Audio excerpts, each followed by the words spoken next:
এই যে দেখুন, এই ভাইটি তার ছোট্ট ছেলেটাকে খেলনার উপর চড়িয়ে সারা রাস্তা ঘুরিয়ে নিয়ে বেড়াচ্ছে। এদিকে এই ছোট্ট এতিম মেয়েটা ছেঁড়া গেঞ্জি পরে আছে। এটা নিয়ে এই ভাইটি কিন্তু খুবই উপহাস করলো। এটা শুনে ছোট্ট মেয়েটা অনেক কষ্ট পেল।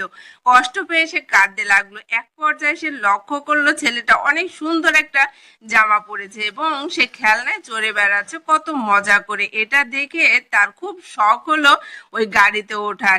এরপর সে ছুটে এসে ছোট্ট ছেলেটাকে বলল সে গাড়িতে উঠতে চায়। ছেলেটা কিন্তু নেমে পড়লো তাকে ওঠার জন্য। সেই মেয়েটা যখন উঠলো তখন এই ছোট্ট ছেলেটার বাবা দেখুন কিভাবে এই অসহায় এতিম মেয়েটাকে নামিয়ে দিয়ে বকা দিল এবং এখানে বসিয়ে রেখে বলল তুমি এখানে বসে থাকো। তাই বলে দেখুন ওই ছোট্ট মেয়েটা কান্না শুরু করলো, তাকে ওই গাড়িতে উঠতে দিল না বলে মন খারাপ করলো। এরপর দেখুন এক পর্যায়ে ওই ছোট্ট ছেলেটি এবং তার বাবা এক পাশে বসে থাকলো। আর ছোট্ট ছেলেটি কিন্তু বুঝতে পেরেছে ওই মেয়েটির অনেক খারাপ লেগেছে, কষ্ট লেগেছে। এই ভেবে দেখুন সে তার বাবার পকেট থেকে মোবাইল চুরি করছে। যেহেতু তার কাছে কোনো টাকা নেই, সে মেয়েটিকে খেলনাটাও দিতে পারছে না, কোনো টাকাও দিতে পারছে না। এই জন্য দেখুন মোবাইলটা চুরি করে তার বাবাকে বলতেছে আমি একটু নামতে চাই, ওই পাশে একটু যেতে চাই।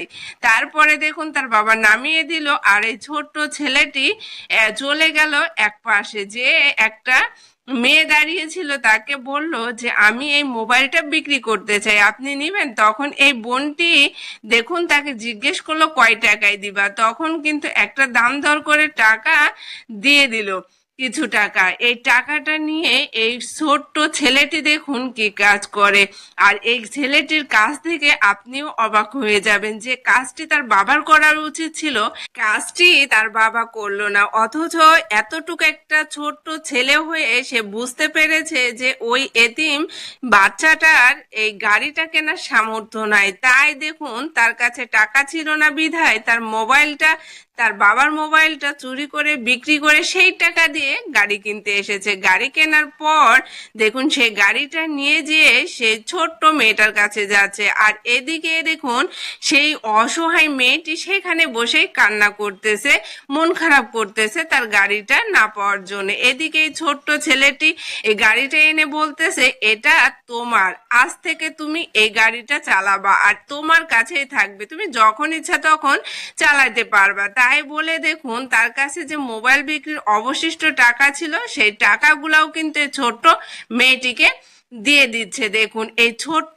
ছেলেটির মানবতা দেখুন। আসলে এই ছোট্ট ছেলেটি অনেক ভালো একটা মনের মানুষ। এই ছোট্ট ছেলেটির